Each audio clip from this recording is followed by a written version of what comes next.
Yeah. Oh, I thought you were taking shots. What's up? A billionaire like you? Yeah.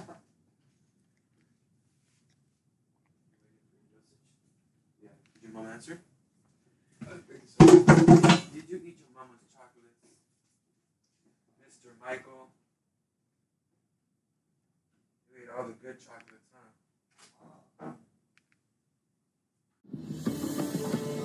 Hey, come on. Get them shackles off him. Poor son can't eat.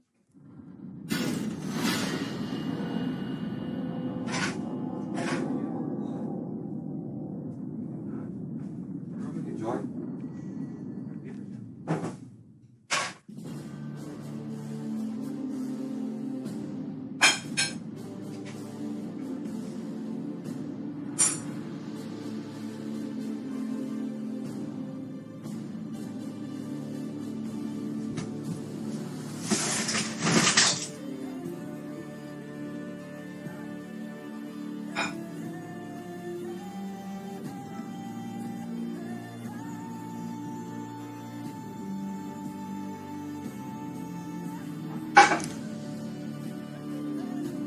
Oh.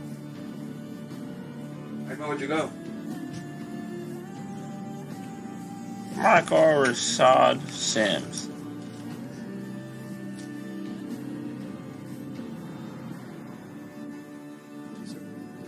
Problem.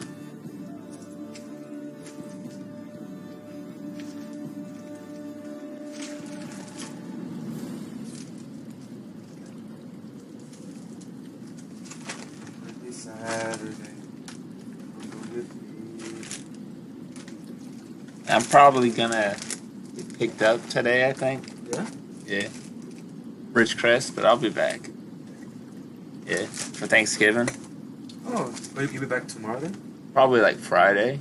Yeah, I'll be back Friday. Dude, Yeah. I found my pet peeve neck. Oh. That's the emo style.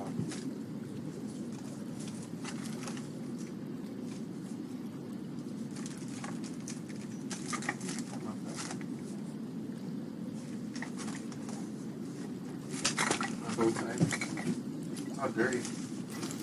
Mine's dirty too. These keep you really warm.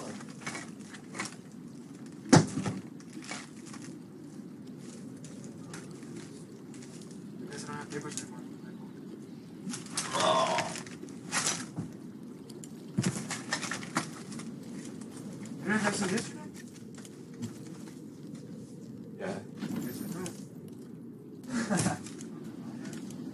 Good. That's not even my fault.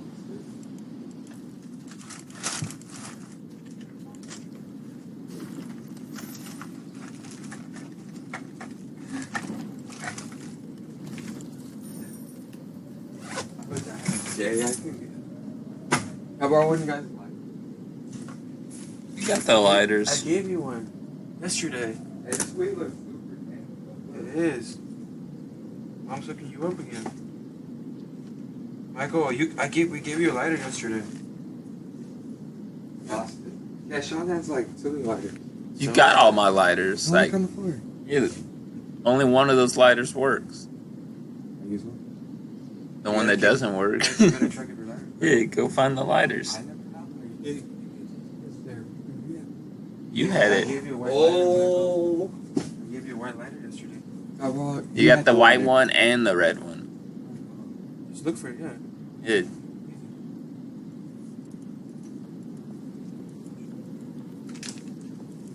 Trying to do some grown ass man. Out there finding. You're like, oh, too high to smoke.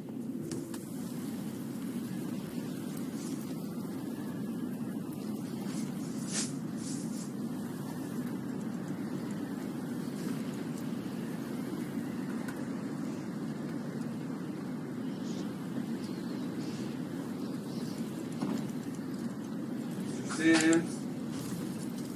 Here. Where are you smoking? See one here.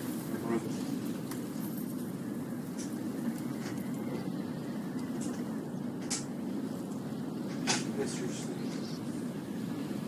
Arson. Arson. Roll up a joint. Frozen. Oh, only the banner moves. Blown by the wind. Downright poetic. I'll have a Fine lighter, material guys. for a Please have a ballad. lighter. Absolutely Oh. saga. Yeah, but we're gonna give it to you, and then you're gonna lose it. Then we won't have any lighters. I won't lose it. This is my last lighter. I don't only have one lighter. I'll go right outside. I- Something like that. That's what you say. That's what you do every time, and it's gone. You ready to smoke, Sean? Yeah. Give Sean a couple minutes and I'll Yeah. go outside and smoke. Give us a couple I'll of minutes. Please. Let's wait for each other. I can't use the fucking lighter. Michael, You relax. can't use your lighter. I'll have a lighter. We gave you lighters yesterday. 2 lighters. Yeah, I'm ready to smoke. I just need to borrow a lighter. What's the big deal? Sean's ready to smoke too. He just needs 10 more minutes to finish his I'm not gonna lighter. wait 10 minutes to use a lighter. Oh, okay then. I can't use your lighter? You're being difficult, Michael. Just to I let can't you know. use your lighter? You're being difficult, Michael. Just to let you know. I can't use your lighter? You're gonna have me sit Yes, here you- with, yes, you sit can, here with an Michael. addiction without a lighter? Yes, you can, Michael. You can use your lighter. Weed's not an 10 addiction. minutes. It's medicine. As soon as Sean is done, we're gonna go outside. Go outside. Go back inside. Hey, when you ready to Michael. smoke. I ain't like that. You want to come up with rules? I'll come up with rules too. Go take you guys outside, and then we'll wait for you. I'm not your mom. You can't talk to me like that. Okay, whatever, man. Y'all niggas trying to have me thirst out over a lighter. I can't even borrow my own boy. Y'all check over my boys and I can't use a lighter. You got 2 of our lighters. I don't got shit to y'all lighter. If I go into your room and I find a lighter, what would you say? I know you wouldn't find shit. Cause I would. If I found a lighter, what would happen? Shit. Unless y'all wanna start a problem about this, please pass Michael, the lighter you're on. the only one starting a problem right now. I need to put on my socks and my shoes. And he's gonna go outside. Yeah. Relax.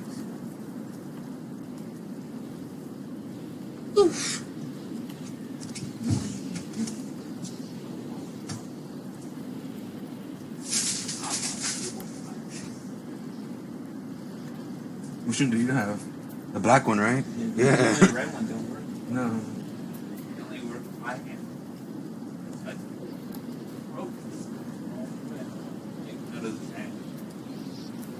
I'm dug them out of the tank 3 times. That red one. The spark He shirt. touches it and then he throws it. He's like,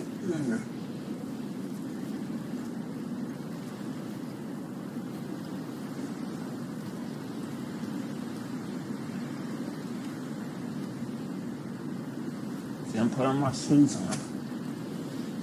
Can't go out there barefooted, it's freezing.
Oh man, y'all can't pass the lighter on? Oh, that's a burn. That's a burn, dude. Oh, burn me out, dude. Don't lose your lighter. What do you think is pretty?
The last melon.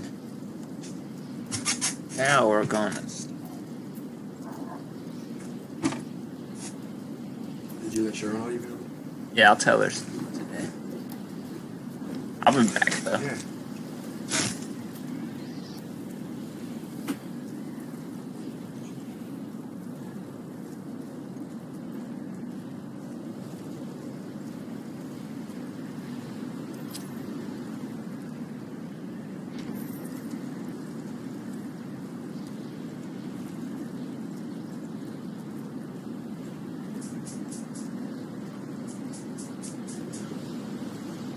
Gazing towards the horizon, Neve noticed a dark shape outlined against the mantle of snow that lay on the ground.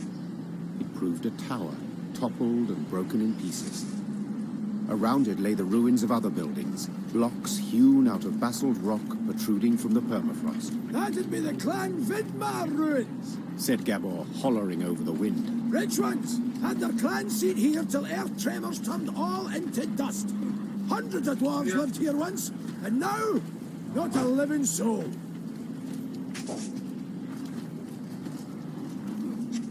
Ah! Help! What you mean, son? Save me! On the contrary, there was someone midst the ruins, and said someone was clearly in trouble. Neve ordered her men to find the unfortunate soul. They returned moments later, leading a dwarf whose teeth chattered. They had found him in a ruined building where he'd sought shelter from ghouls. Judging by his appearance, the dwarf had spent the better part of a week there.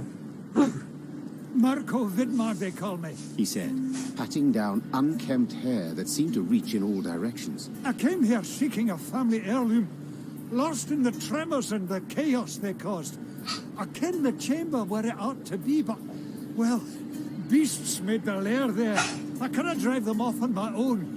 But bold warriors like you ought to cut them down in a jiffy. I too have lost my home, estate, Said the queen. so I understand well what you feel. I shall help you recover your heirloom. Call it a win. Mirko Vidmar's face lit up.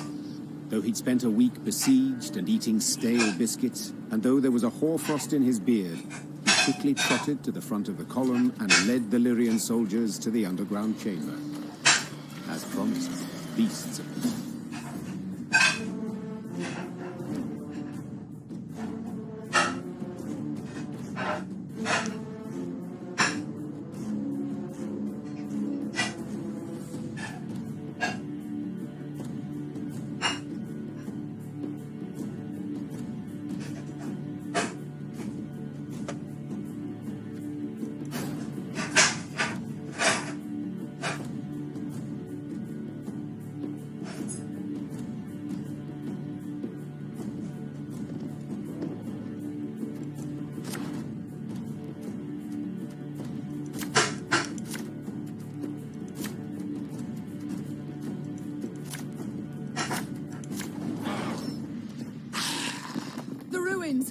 From there they come.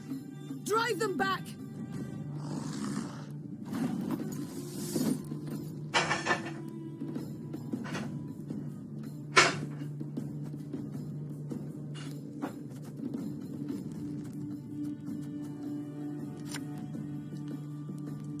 Catch!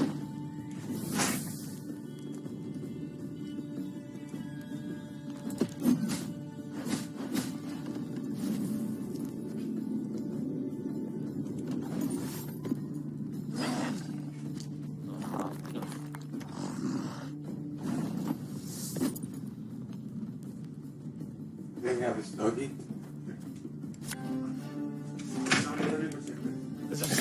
Two. A time to sow, and a time to die. There you go, Mike. Oh, here comes lighter for it again. Hey, lighter? You gotta bring it back, though. Yeah.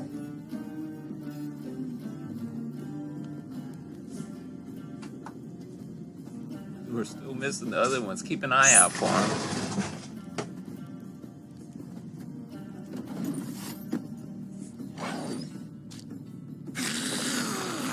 Oh, yeah. Alright, don't blow in the smoke in here. Get out of here.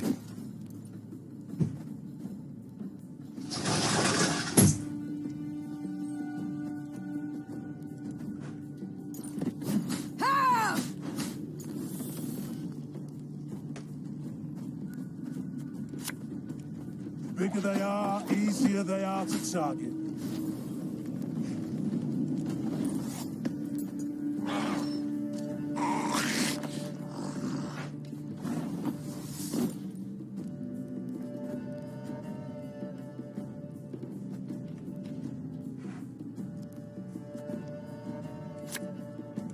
Left, right, left, right.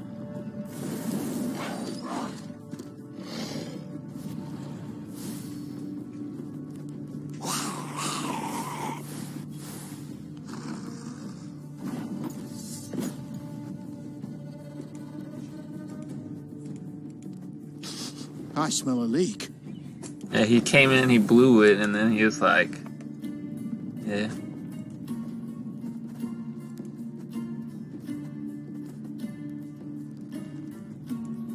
We'll catch them all! He threw it on the couch and he came back in like he was gonna come hand it to me as he was puffing. Like, no, Mark.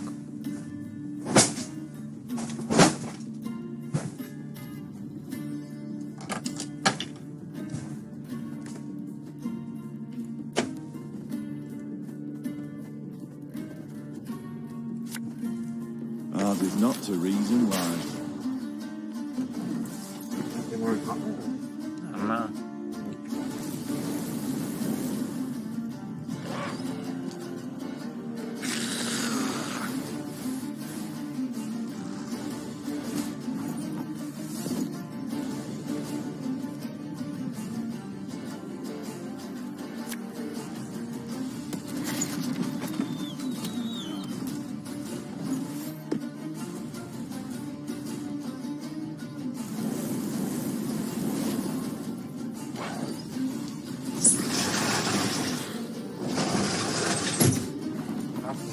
Yeah. Do you want a fat food? Huh? You want a fat food? Maybe. How you doing? Yeah, pretty good. John. Just playing games. Staying fresh.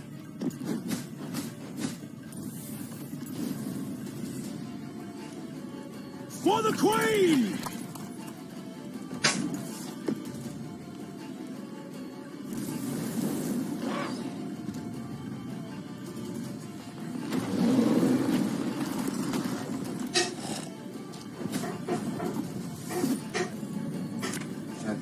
God to have your soul. Stop your yapping and start digging. Watch out. Yeah. That seemed like a smart thing to do. If you don't have God's soul, you're lost soul.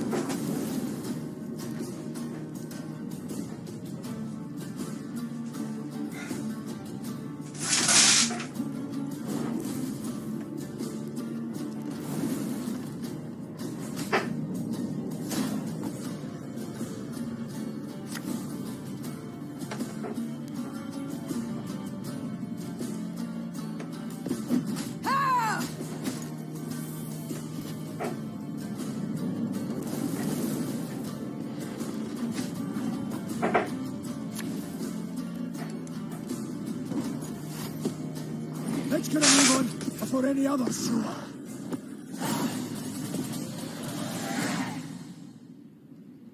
As soon as the fight was done, Mirko Vidmar ran towards a crate that stood on a pedestal, slipping on the now bloody floor. When the dwarf lifted the lid, precious stones spilled out. Your heirloom? This? Asked the Queen, rather puzzled. I thought a pipe that belonged to your grandfather more likely.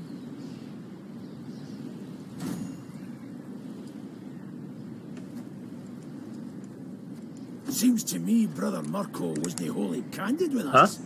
This here's no heirloom, no family souvenir. It's the treasure trove of Clan Vidmar. We thought it gone for good. Happens. Pressed for the truth, Mirko admitted no family sentiment had prompted this expedition. The dwarf had planned to leave Mahakam and start a new life among humans. Yet he did not wish to do so without sizable capital.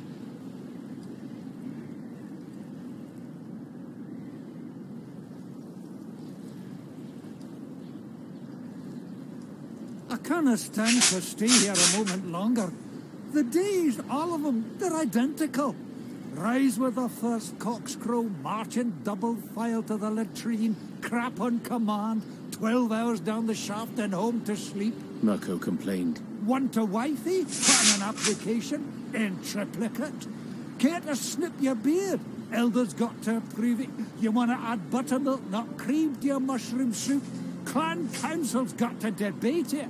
How's a dwarf not to get balmy? I understand the lad, no two ways about it. Gabor sighed. But I feel it's my duty to remind yous that what Mirko's going and doing here, well, there are laws. Treasure's due the Elder in Chief, not to Mirko. That's one. Second, any dwarf that wants to leave Mahakam can't take nothing but his breeches, his dixie, and his coat. So, brief like, consider well afore you make your decision, Your Grace.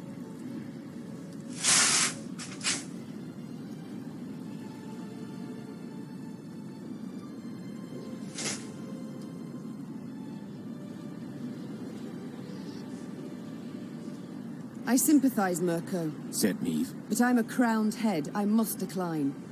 National interest requires I show the greatest possible care for my relations with Elder-in-Chief Hu.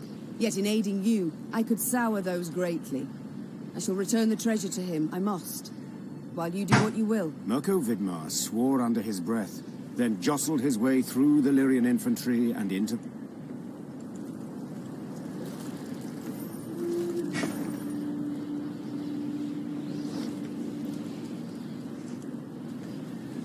Yo. The Viper?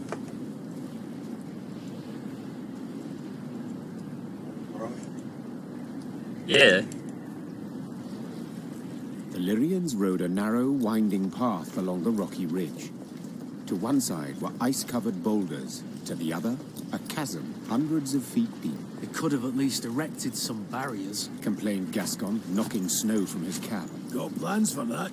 Gabor said. Just need to decide how high to make them. What? Think. Should they be the height of your average dwarf or a human? The debate's gone on for 20 years. Now, on the one hand, you've got... Gabor did not finish his discussion. He was interrupted by the Baba Ghazi that jumped down from the rocks. Archers, shoot!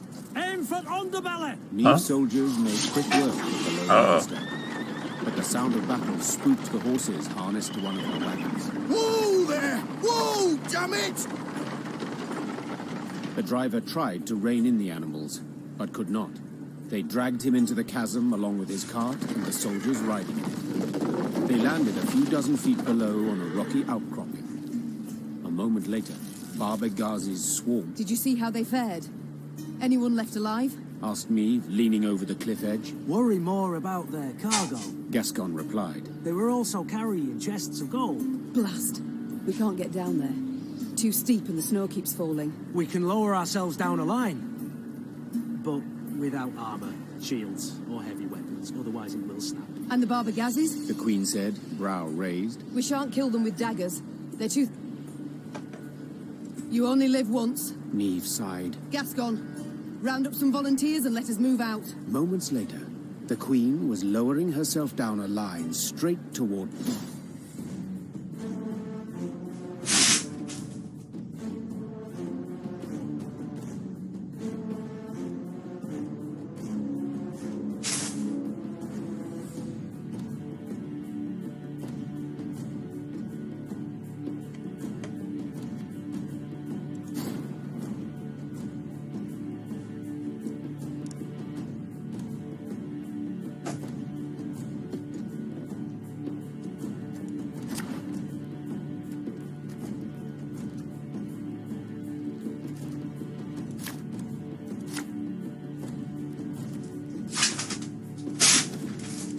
Careful!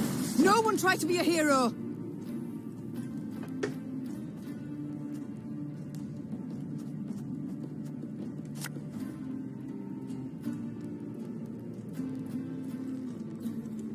I live to serve you. That bit the white of an eye from half a league away. One man's battlefield is another man's ripe patch for harvest. Ah!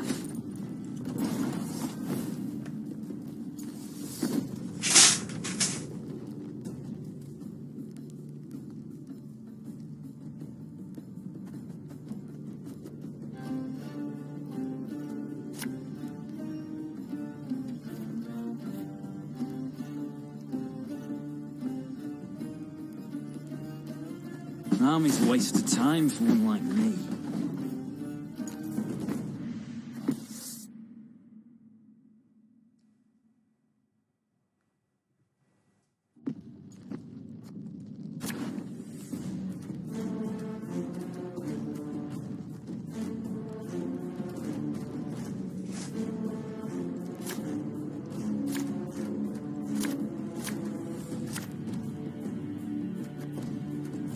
Careful! No one try to be a hero!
Careful! No one try to be a hero!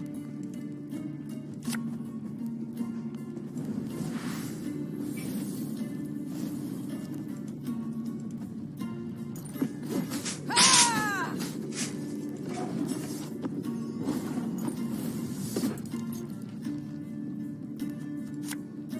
The chase is on!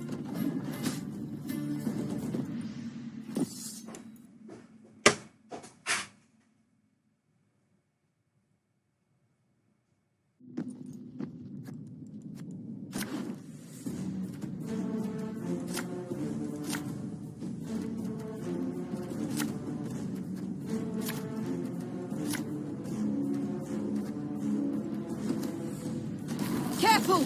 No one try to be a hero! Still playing Witcher? Yeah. How do you want the runny egg sandwich or the scrambled egg sandwich? Let you know after later.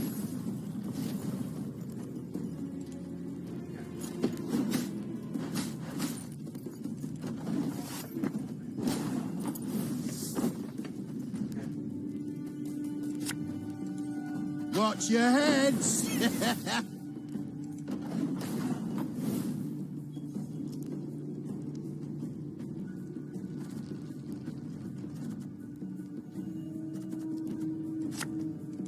Gonna need 3 buckets of nails and a tub full of pegs. Ah, slippery up here, and it's a bloody long way down.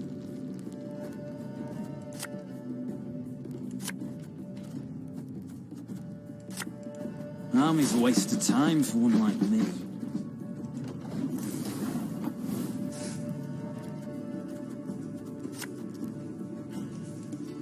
Left, right, left, right.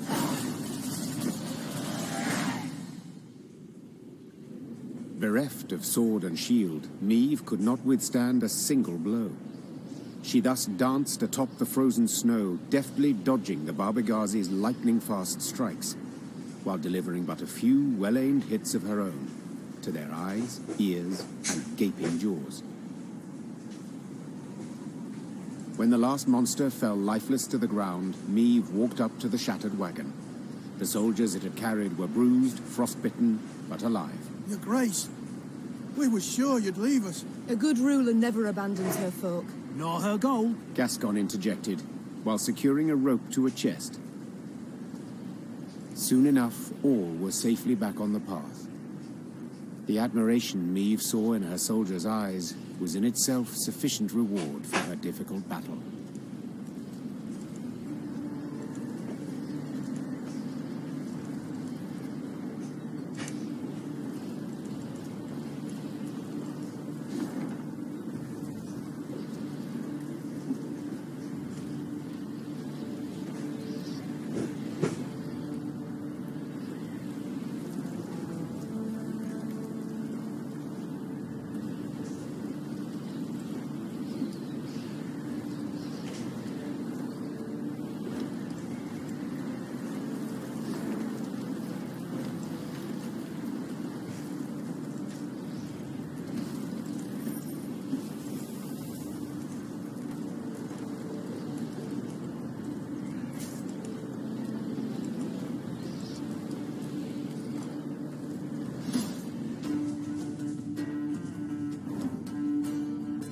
Oh, I got a viewer. Wonder who that could be.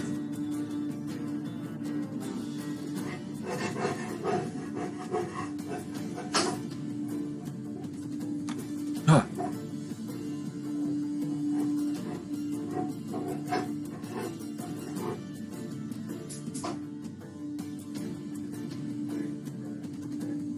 I won't.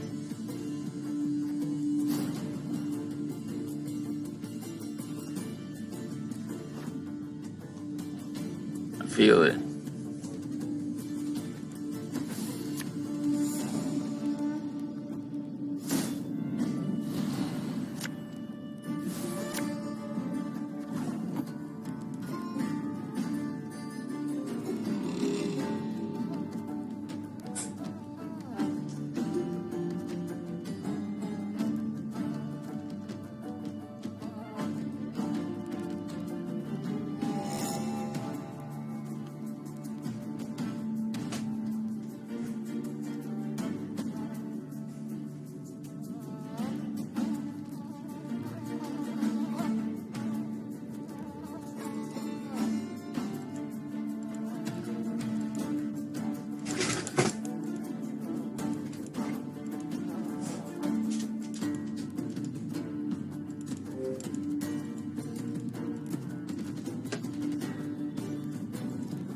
Scurvy sketches!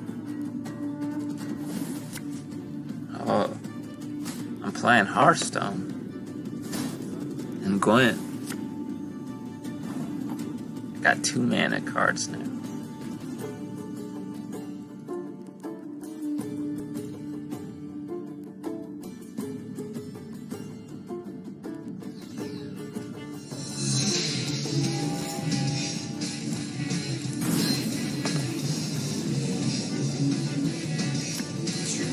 God, Yeah. we're blowing fair winds today. Why? I wanted to copyright this.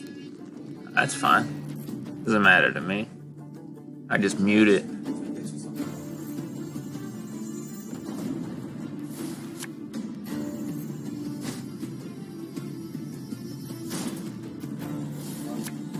Huh.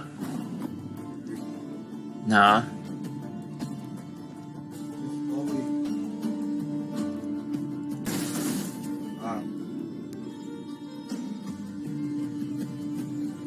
Maybe you're solid. Maybe.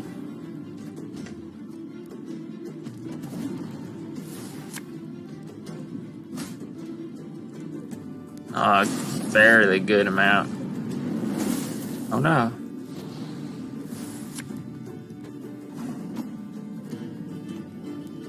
Right? Your wish, my duty.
fresh, no today. Got a blow before too long. Bring a rush down.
Neve now witnessed a sorry sight.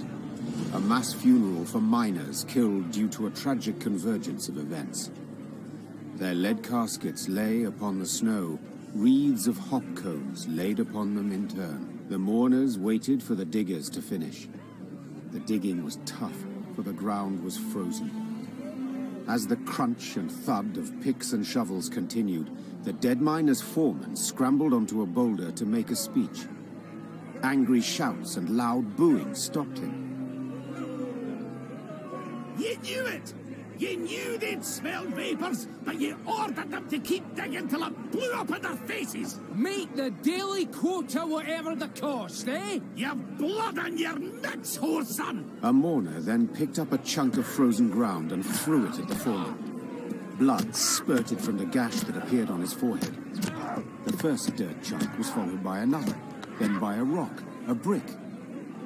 Neve realized that if she did not intervene, the foreman stood to be stoned to death.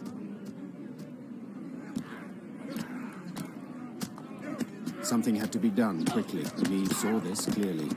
She spurred her mount and rode into the cemetery, pushing through the throng, then stopping before the foreman, the horse shielding him from further blows. Calm yourselves! Silence! His guilt cannot be decided here. It must! Before Neve could finish her plea, a large rock thrown from the crowd struck her bosom, nearly knocking her from her saddle. Upon seeing this, her Lyrian escort lowered spears and drew swords and rushed at the angry mourners. Kino Kren! Isbel cried out. Her hands began to radiate a fierce light that blinded both dwarves and Lyrians alike. Have you lost your minds, all of you together? Not had your fill of misfortune yet? Lower your arms at once. Whether the power of Isbel's magic or the force of her appeal had the greater effect is difficult to say for certain. Either way, both sides suddenly lost the desire to fight. Neve breathed a sigh of relief, aware that if not for Isbel's intervention, a great amount of blood would have been spilled at that cemetery.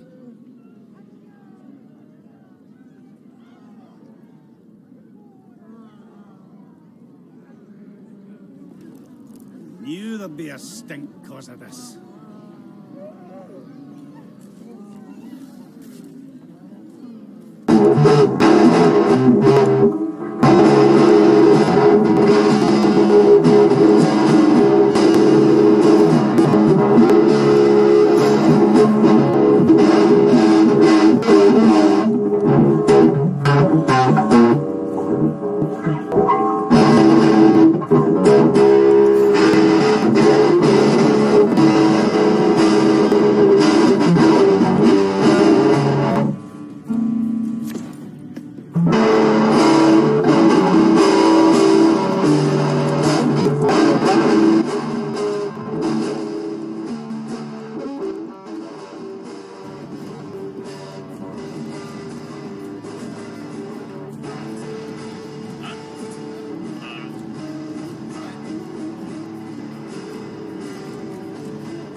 thing about slings, you hide well.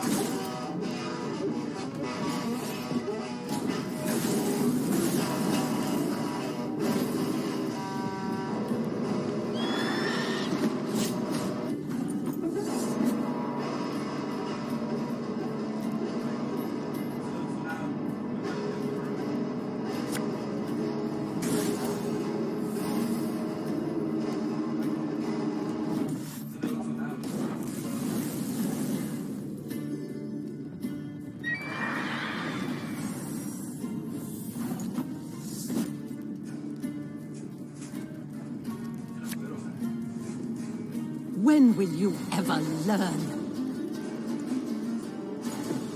Ah!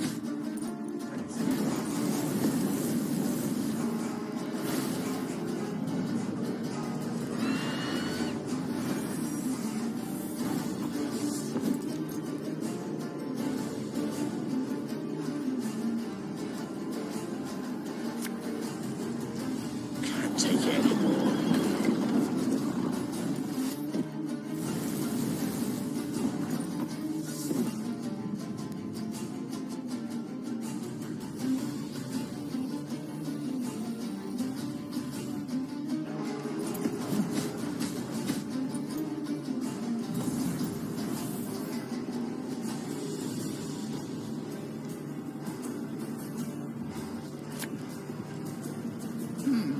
What?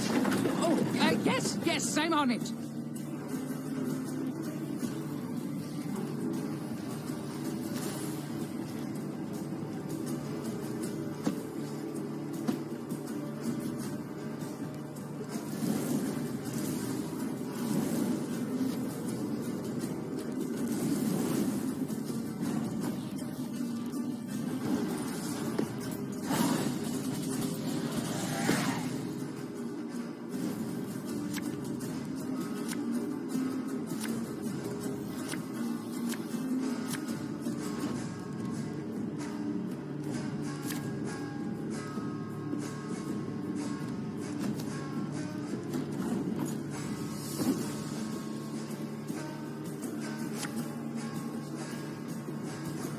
God save the Queen! Ah! To the last!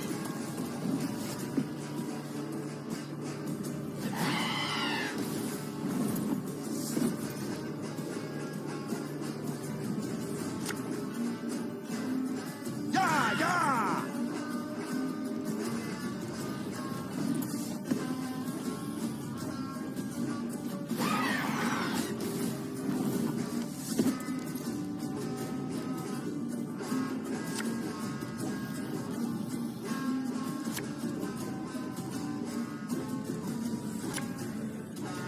My spirit's willing and how, but these damn boots are killing me.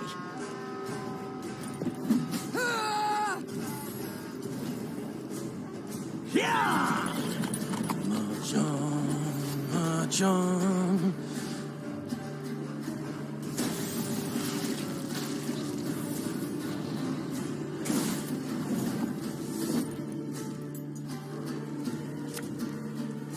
You must sweat like a swine in that jacket.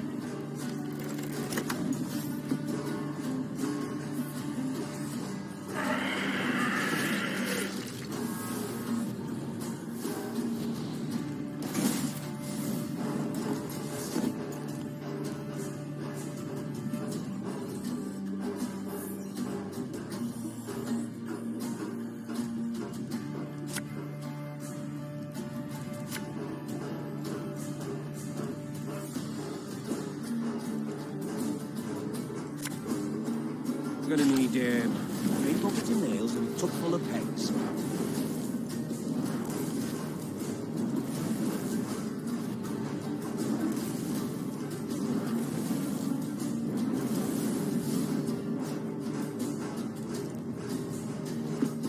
Ah! For the Queen!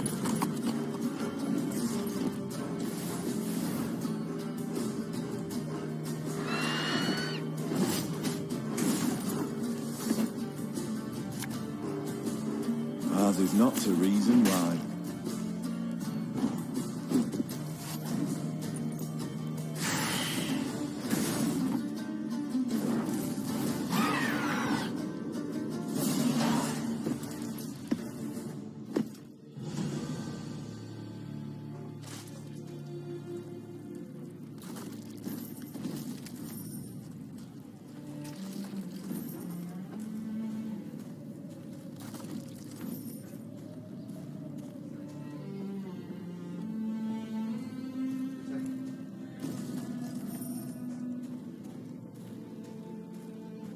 The Lyrians ascended the highest section of the Mahakam range.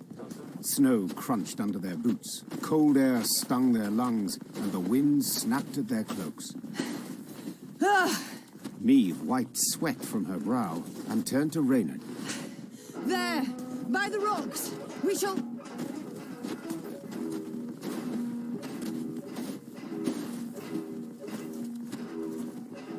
The rest of her words were drowned out by a powerful blast. The entire mountain rumbled with a low, vibrating roar. The sound grew louder, echoing off the rocks, splitting their ears. The Lyrians looked around, disoriented. Few heard Gabor's warning. Dinna just stand there! Get behind a rock! Quick! Hurry!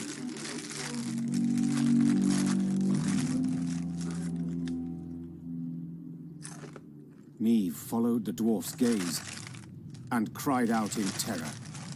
The snow stuck to the mountainside had started to slide down the slope, sending up mists of icy dust. Before she could react, the white torrent knocked her to her knees, crushing her and smothering her into the ground. All she felt after that was all-encompassing cold and fear. Meve survived. The dwarves who ran to the Lyrians' rescue dug her out of the snow in time. Some of her soldiers were not so lucky. The Queen looked at their bodies, blue, frozen.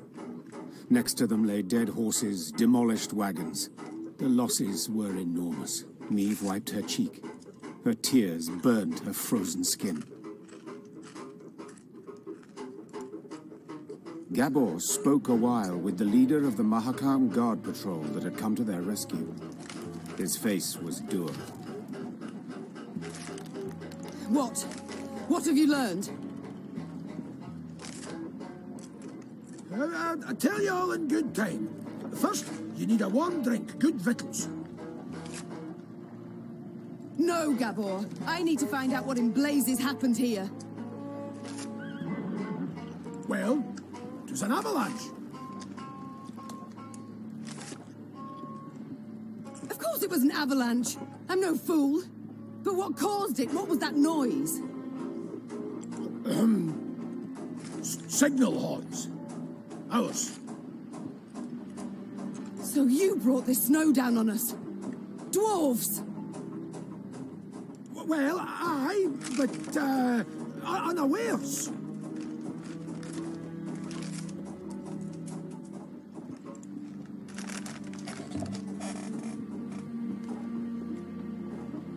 I'm extremely curious how one sounds a horn without being aware of it. That must be quite a sight.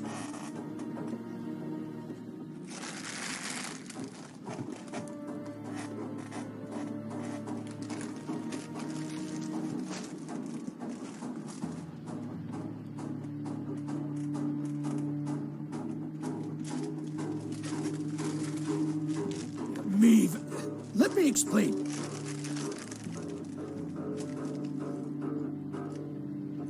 I will. And the explanation better not sound like a clumsy excuse.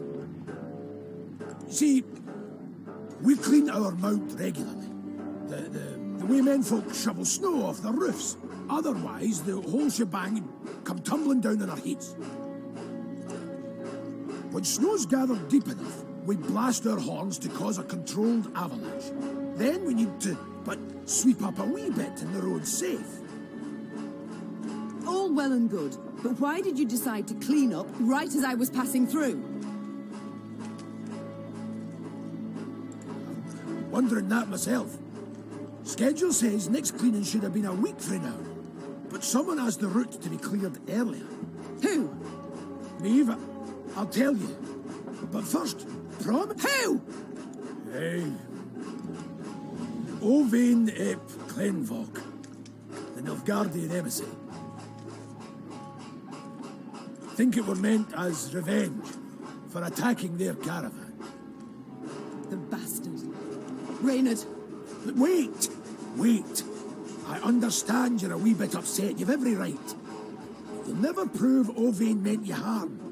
The sly weasel will make... I've no such scruples. I'll find him and kill him. And then? How'd you tell that tale to Brute Meve? You're justly taught, but for the love, just this once, let it go. or you'll leave Mahakam with me a scrap to show for it. Moments later, scouts reported Ovain was camped to the north of the accident site. Neve...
By the Elder's sideburns, I'd no notion anyone was in the Vale.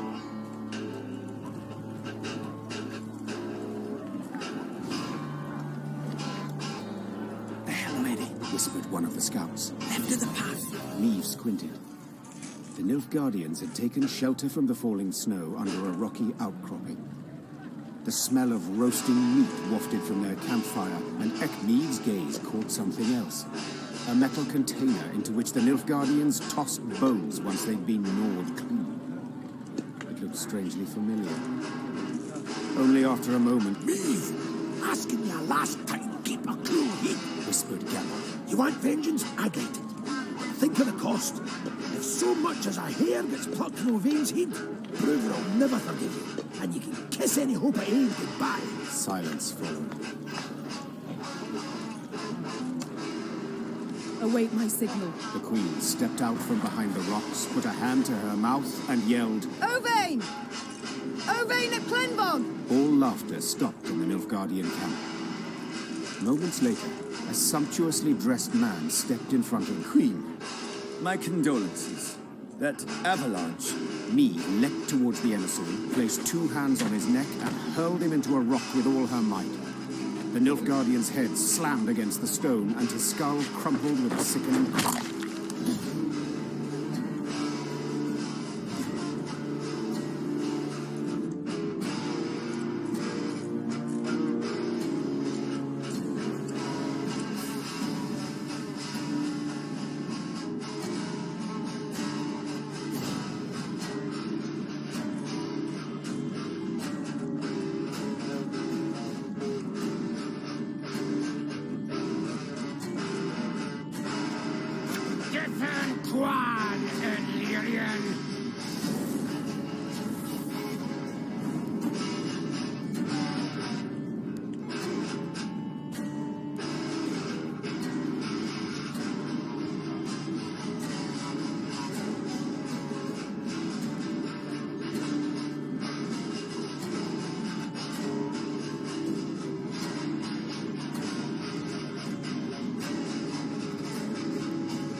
Abolition, your command.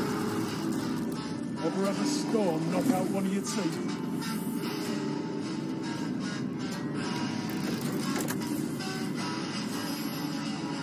Take no prisoners.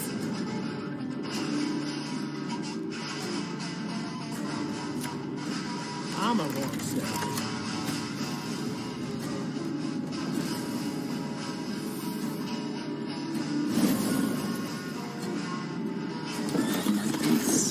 Sound of shit.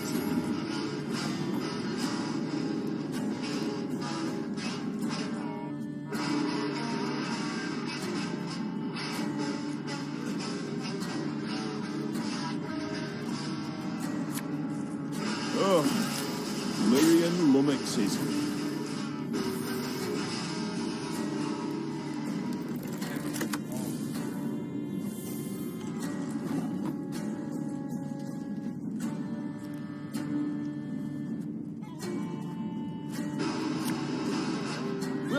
Catch 'em all!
Wait, you're serious?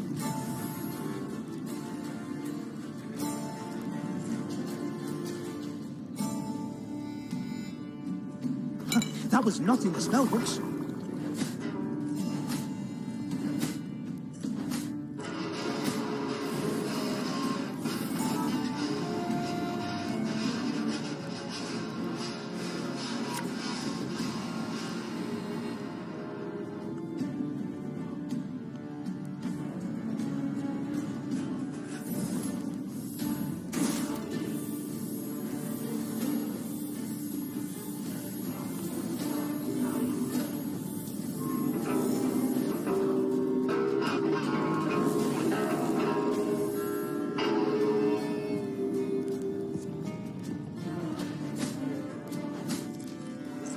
Now, how did that incantation go?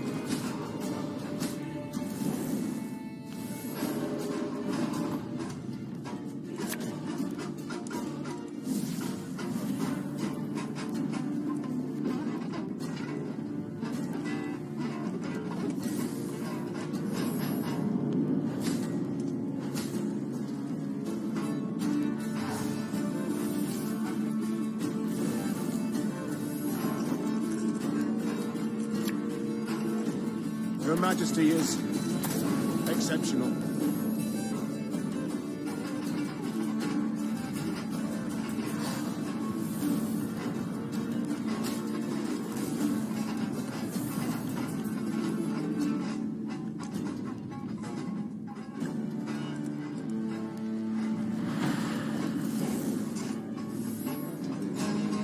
Order will triumph. It must triumph.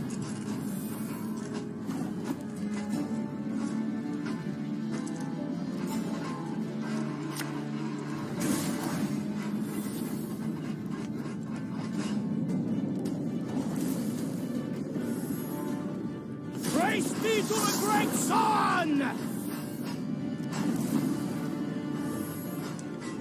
Notice! All roads lead to Nilfgaard. We should not have done this.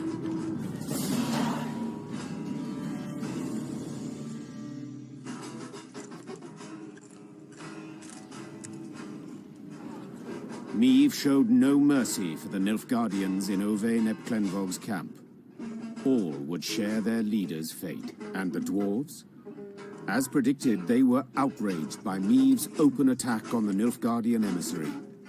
Bruva Hoog suddenly called for a council of the clan elders.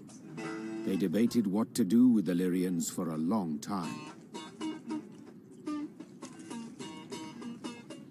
The elders, outraged the Queen had once again defied their principle of neutrality, levied a punishing financial penalty, and threatened another such incident would result in a lifetime ban from entering the Dwarven Kingdom.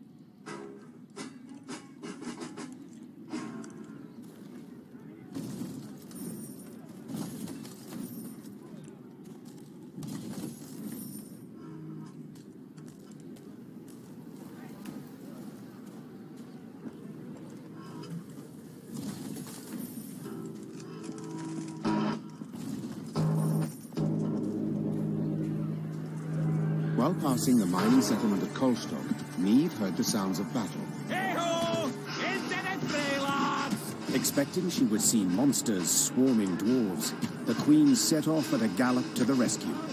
Her braid blew about in the dwarves she saw, however, were not engaged in a battle against Shaelmars and Barbagazis. No, they were going at one another.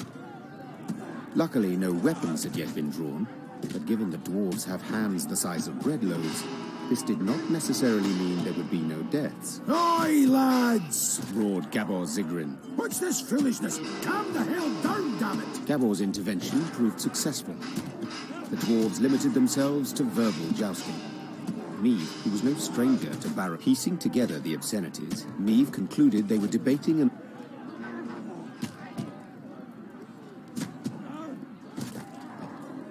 One of them lay in the territory of Clan Dahlberg, while the other in the Hoogs land. Each family felt their peak was the highest, all measurements indicating the contrary being total fabrications. Queen? Started Gabor, nervously chewing his moustache. They're asking if you, as yin impartial and a fair-minded wench to boot, wouldn't you wish to settle their idiot squabble once and for all? Meave knew well that this type of age-old quarrel could easily end in bloodshed, so she resolved to help. Representatives of the two clans gave her a strange mechanism she was to use to measure elevation. All that was left was for the queen to button her coat up to the neck and scale the twin peaks.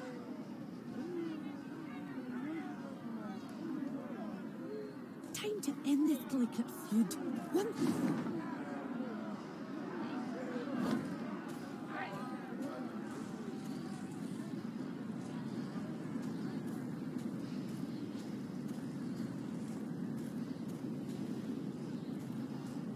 When she and her force had travelled half the way to the first, she heard a long roar that made snow shells detach and descend. Without waiting for her scouts to return with reports,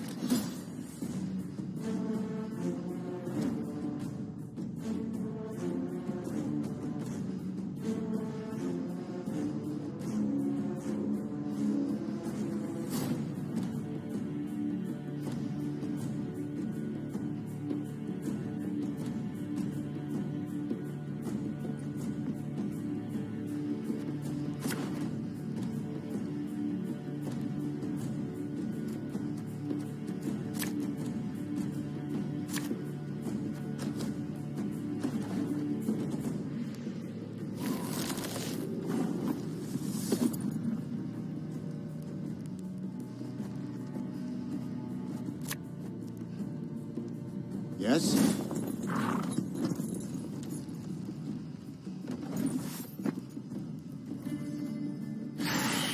Eyes up, lads! They're flying straight for us!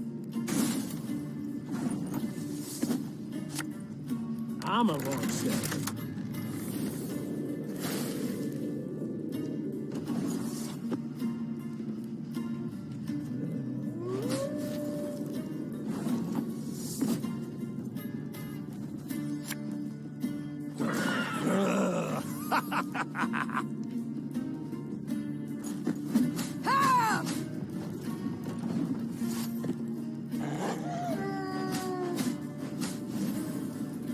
Quite the clever little contraption they gave us.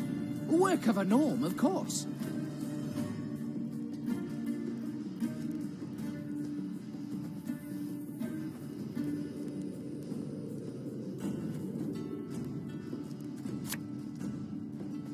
Aye.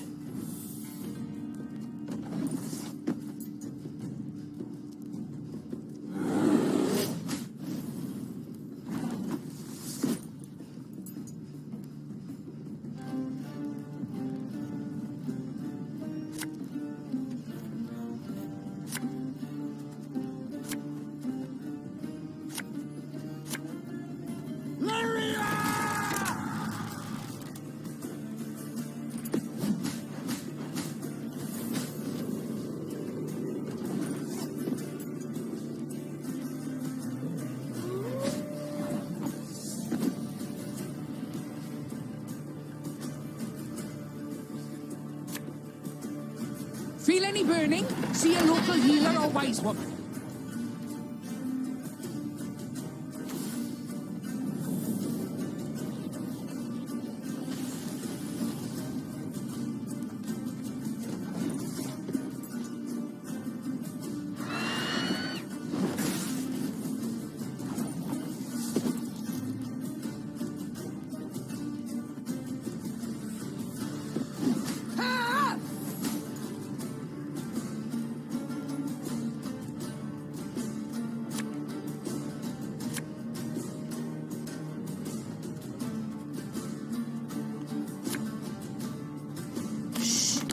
blockhead.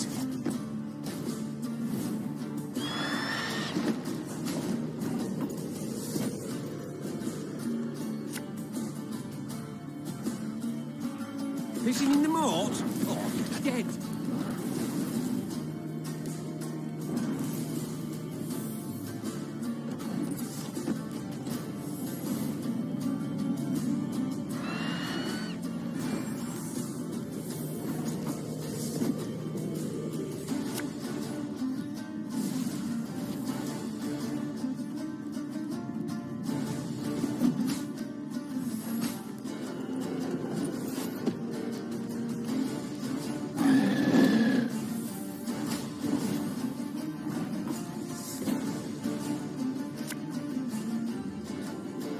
We must trust each other.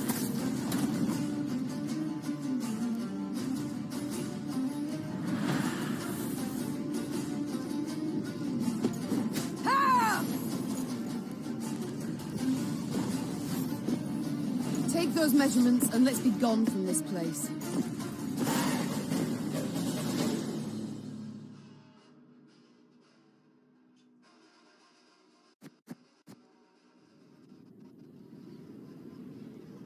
The Lyrians managed to repel the monsters and reach both peaks. Upon each, Meve ordered her men to take the measurements. While waiting, she admired the breathtaking view of the Mahakarman Massif. The dwarven contraption left no room for doubt. The peak within the Dahlberg clan territory was 2 feet higher than that within Hoog territory. Gabor was clearly displeased with the results. Damn it all! I'd hoped you'd prove Brewer's clan was in the right. He'd have been content to see the Dalbergs knocked down a peg or two, and, possibly, he'd have been more inclined to help you, said the dwarf in frustration. Then, after a pause, he added, although... To lie would be simple, true, said Meve. Yet to forget the matter would be so much harder. No, Gabor, I shall tell the truth. The Queen's tone made it clear the discussion was over. Gabor let the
Hey ho, how's my favourite queen in the north?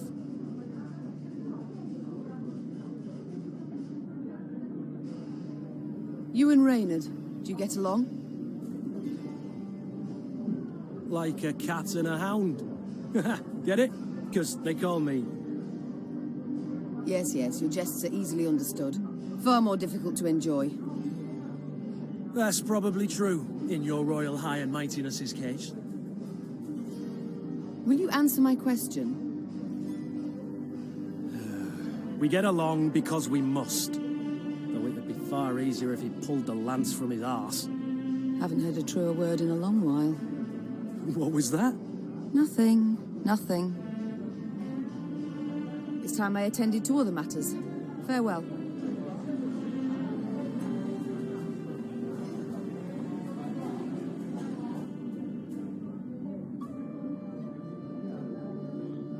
Isbel? Apologies. Thoughts consume me sometimes. Is there something you need? Since we left Edirne, you've seemed unsettled. Is all in order? I've seen many wars in my time. All ugly, all repulsive. But what the Imperials did at Aldersburg was... it was unforgivable. Nilfgaard. That's what it does, Isbel. They seek here to repeat the rape of Sintra. Yes, I saw that. Then you know of what they're capable. After Sodden, I took an oath never to take part in another war. Such senseless deaths. Our troops sacrificed their... I believe I must forgive me, Mum. I must gather my... Duty calls. Of course. Your Grace, I need to speak with your quartermaster.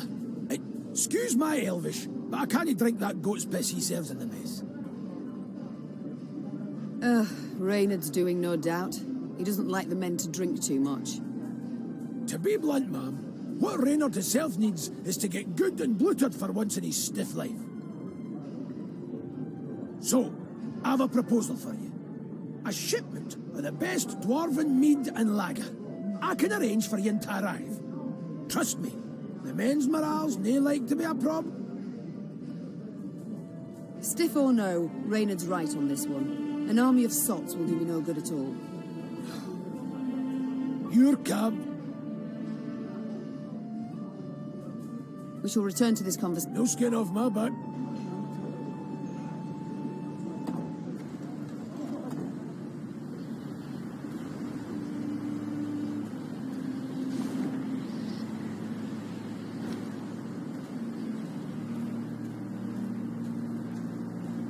The dwarves of both clans had been waiting with bated breath for the expedition's return and report. As soon as Meave announced the results, the Dahlbergs rolled barrels of beer out into the square and began to celebrate. Naturally, the Hoogs were disappointed, yet they accepted Maeve's results as final. At last, they had come to trust her.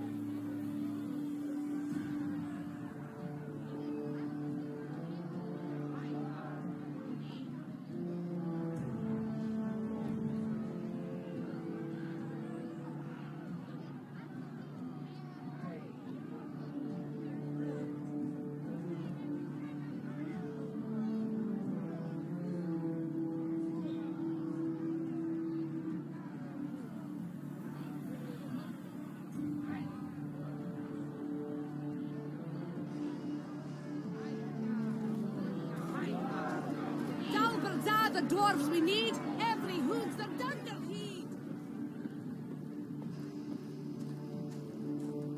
For frostbite, it best avail yourself of some onion juice. Even there, gathering never vodka. As Meave neared Langbridge, she ordered her bugler to announce her arrival, then retired to her tent to freshen up. Gascon was already inside, awaiting her. I do not seem to recall summoning you. In that case, I must tell you to fret not. Nothing wrong with your memory. I've come with no agenda. Spontaneously, call it, to chat. Then I propose you leave. Just as spontaneously, call it. I must don fresh clothes. I'm to see the Elder soon, and I'd prefer to not smell of horse. Doubt it'd make much difference to him. And be assured, I know what I speak of. When last we met, I found myself standing downwind of him. A pungent experience.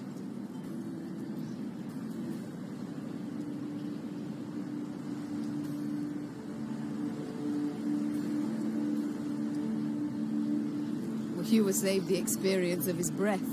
So pungent I thought I might faint. Well, to revive you, pinch you awake, I'm sure would be quite a pleasure. Gascon, I beg your pardon. Ugh, I shall have night. Not tonight, for I fear you might not sleep at all. You see, there's something you ought to know, and decidedly before you meet with Bruver. The sites we cleared of beasts, I ferreted a bit. Noted something peculiar. Any notion what it was? None. The monumental dwarven architecture, perhaps?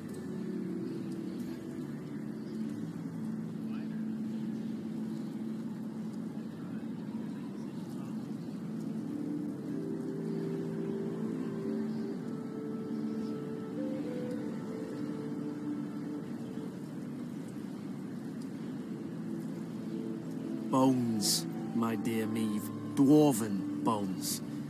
Now, guess what I found on them? Wait, don't dare give me any hints. Bite marks. Of course. After all, they'd been gnawed clean of all flesh by monsters, incidentally making it quite easy to spot other markings. Ones made by axes and swords. To be certain, I showed the bones to our medics, and they confirmed my conclusion. Meaning what? That the entire clan, the Fuchses, did not perish due to an invasion of beasts from the depths. The monsters merely ate the bodies and occupied empty homes.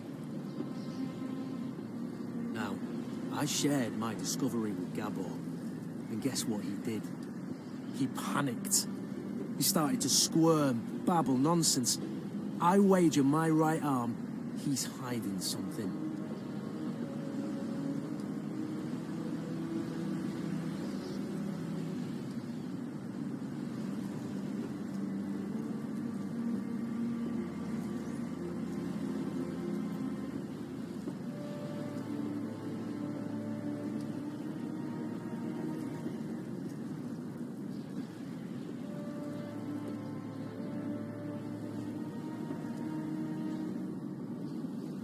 Blast. Overly eager to aid us from the start he was. I might have sensed something. I shall have him summoned at once. And I thank you, Gascon. I won't forget this. Minutes later, Gabor stood before the Queen. At first, he tried to mislead her with evasive answers, but as her pointed questions demolished one clumsy excuse after another, he had to give in.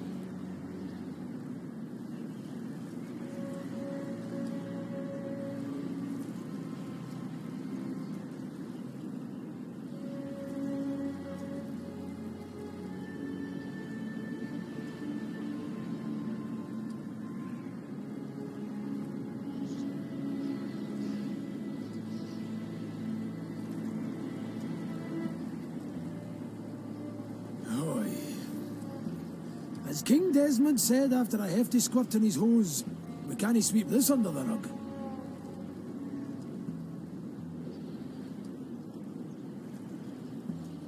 If you think I welcome jests in this moment, you err. My fingers itch to summon the hangman. Right. So... 'tis true.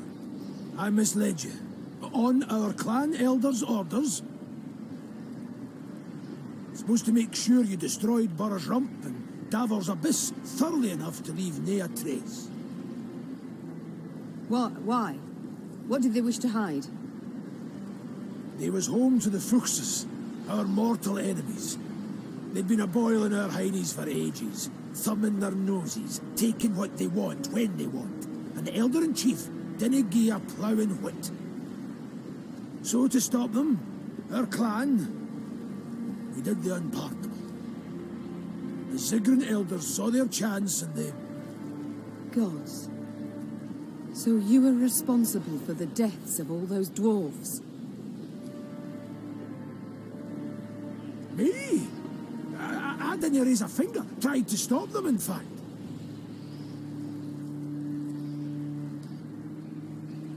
No witnesses survived, meaning you must have murdered the entire clan.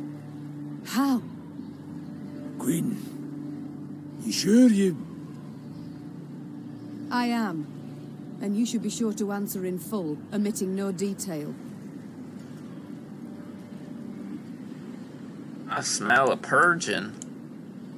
A few years back, we got pummeled by a horrendous winter. Stone-breaking frosts, whiteout storms, avalanches. Made travelling a painful form of suicide. Hunger drove beasts out of their dens. Pass was covered in the filth. Got to where they paced rout outside the walls. Fuchses fought a hard, bloody fight to keep the critters out of Davor's Abyss. Lost near every axe-wielding dwarf they had.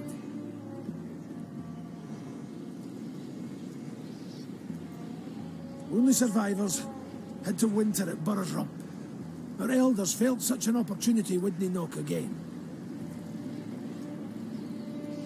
After killing the town's meagre guard, they set fire to it and barricaded the gates. They didn't stand a chance. Bastards. How in the world did the truth go undiscovered? Once it were over, our dwarves opened the gates. Before they'd lit their pipes, starving beasts came crawling out of the pass. The stank of dead flesh was strong. Zigrins who came back from that never were the same. If you'd only gandered their gaze when they had us all take a vow of silence. And then... You invented that blarney about primeval monstrosities the Fuchses had awoken by mining too deep. A riveting tale, and one with a moral to boot. Aye. But the elders worried Brewer would suspect something all the same. That's why they wanted you to destroy all the evidence. Repugnant. You claim not to have taken part, but neither did you do anything to stop the massacre. What was I to do exactly? The elders had decided. No dwarf would listen to me. You might have informed the Elder-in-Chief. The guilty would have been punished. The guilty? You didn't ken Brewer. He'd punish the whole clan. Women, children, no exceptions. Maeve, Queen, I'm begging you. He canna ever learn of this. Aye, I want a hack flame too when I think what the Elder's done. The t'other way would bring but more pain and death. I need to consider what's right.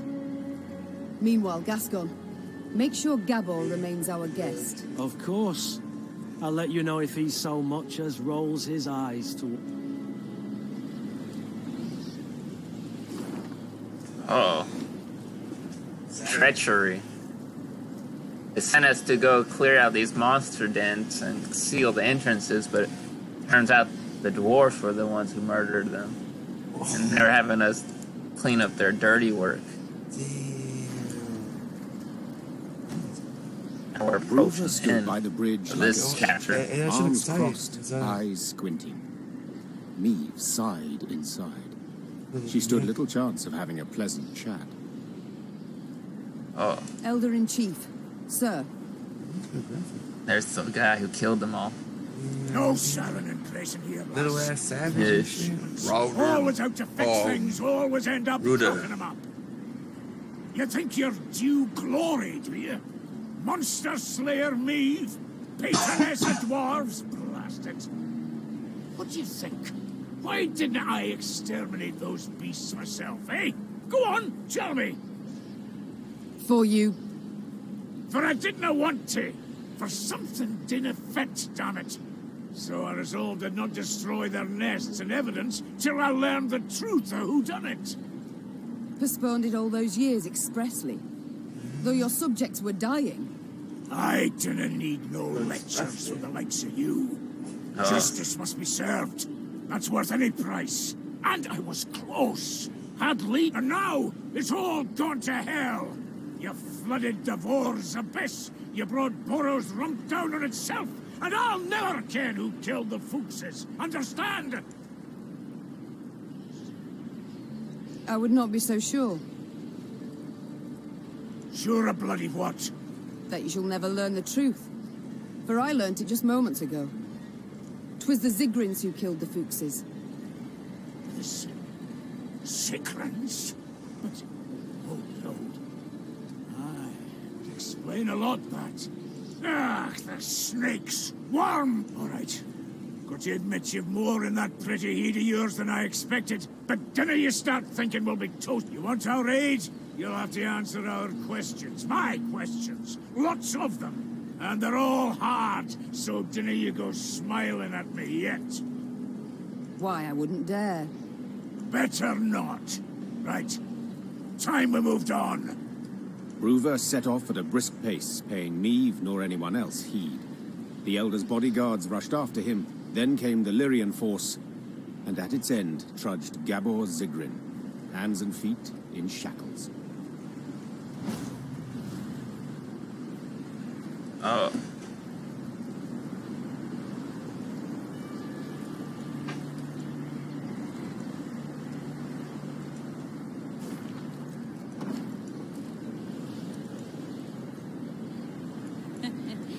wanted to hunt monsters, eh? Dwarves demonstrate innovative thinking in many domains.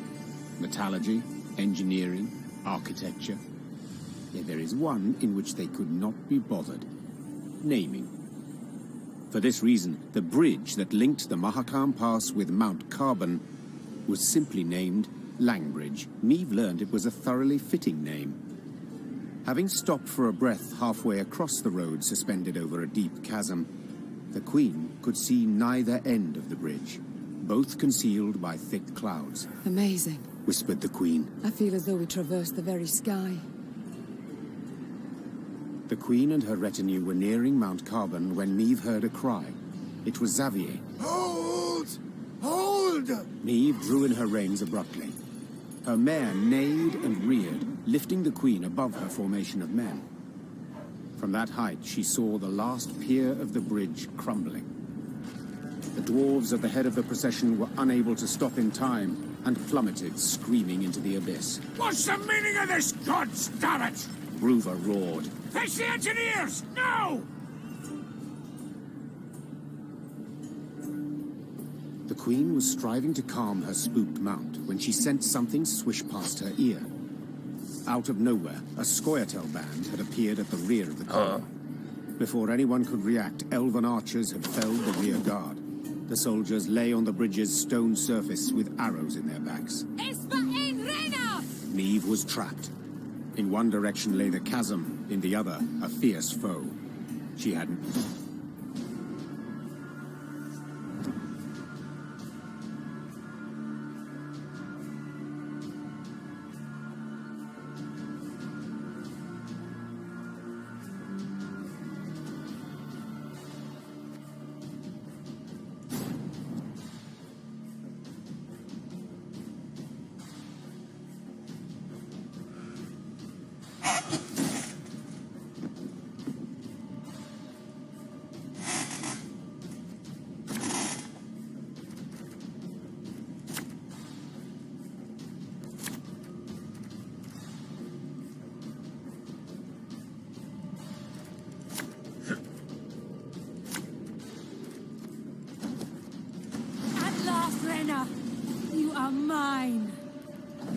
We trapped you, Grace, but we can try and fight our way through. Nay, Duan ve camest.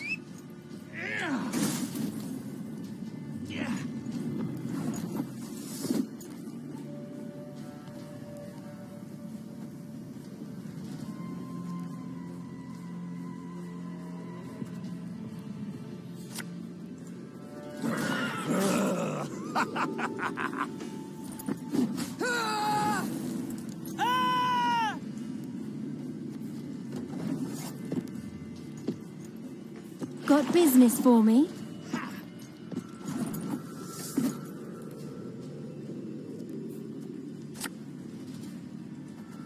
Again and again and again.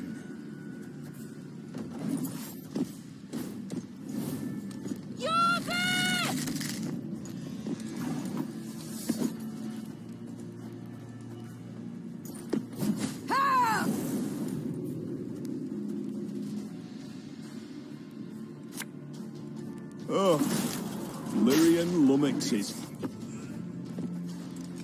Special prize, just for you, love.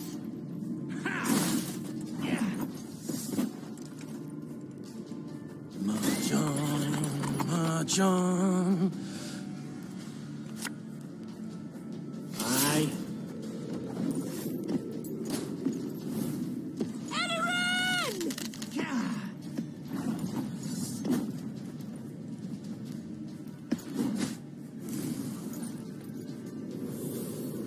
For the Queen! An army's a waste of time for one like me. Brian!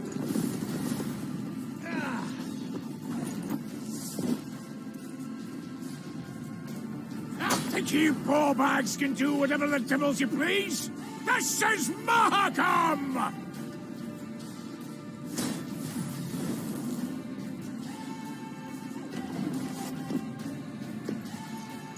I was hoping you'd say that.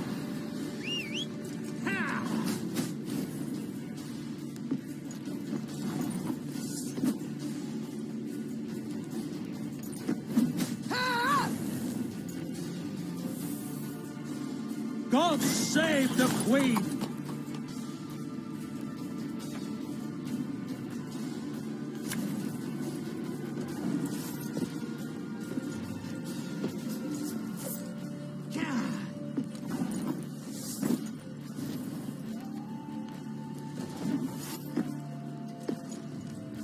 I shall not fail!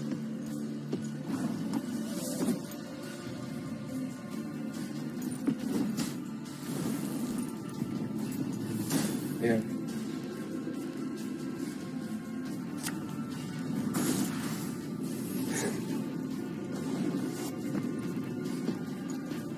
Let us sing the song of steel. No!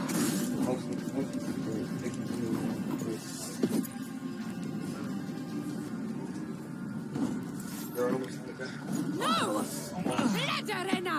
She must die! I'm ready whenever. Get ready now. I can be. It's single player. Their strength combined, the Lyrians and dwarves managed to defeat the Scoia'tael. The guerrillas had weakened the last span of the bridge, turning the crossing into a deadly trap. Had Xavier, who noticed the weakened structure at the last instant, not called out, all would have fallen into the chasm. The Lyrians managed to capture the unit commander. She stood, her head raised high, and when Meve glared at her, she did not avert her eyes.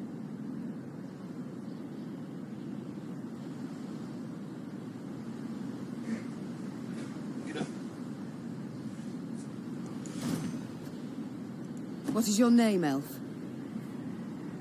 Abayeth me pars Thron. She said, Thank you, Reynard. I know well what she said. Kiss my arse, is that truly the best you can muster? I'd rather show you exactly what I can muster. Tell them to unbind me. You got your opportunity. On the battlefield. Will you not tell me what they call you? Fine. It's all the same to me. I'm already... No one. It was my decision to kill you, and thus avenge Eldain. Do you remember him? The elf whom you denied a burial?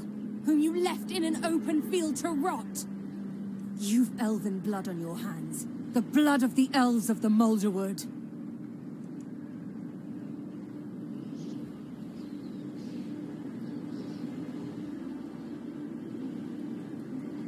Eldain was a criminal. He got what he deserved. You call him a criminal? What do you call humans who murder our kind in pogroms, who massacre us? What do you call Black Rayla who fought at your side? Do not dare compare us. Do not... Enough. I've heard all I wish to hear. But I haven't. Did you fall in your heed, elf, eh? If you want to fight humans, go on and do it. You cannot talk sense to Egypts and nay here, damn it. Mahakam is and will be neutral. You cannot be neutral. To Dwan, you are either their foe or I'm their about to dog. exit this cutscene and I'll be ready. Mahakam has stood aside sleeping long enough. That is why we struck it in its very heart. As a call to battle.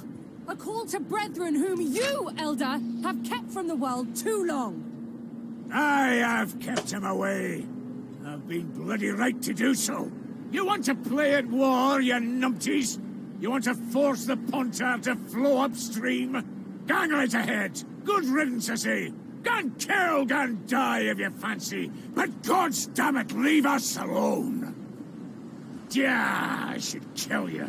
With my own hands. I should cut your throat, put you out of your misery. That's what you want, innit? To die? To die a stupid death? Well, I'll not grant you that. Nay, nay, I'll lock you in a tower. Sit there 3 centuries, and you just might grow a brain. Bruva Hoog gazed after the shackled elf as she was led away. Neve expected him to continue fuming, cursing her. But the dwarf stood silent. And his old eyes, half concealed by brows bushy as a forest floor, showed not anger, but the deepest sadness. Dwarven engineers made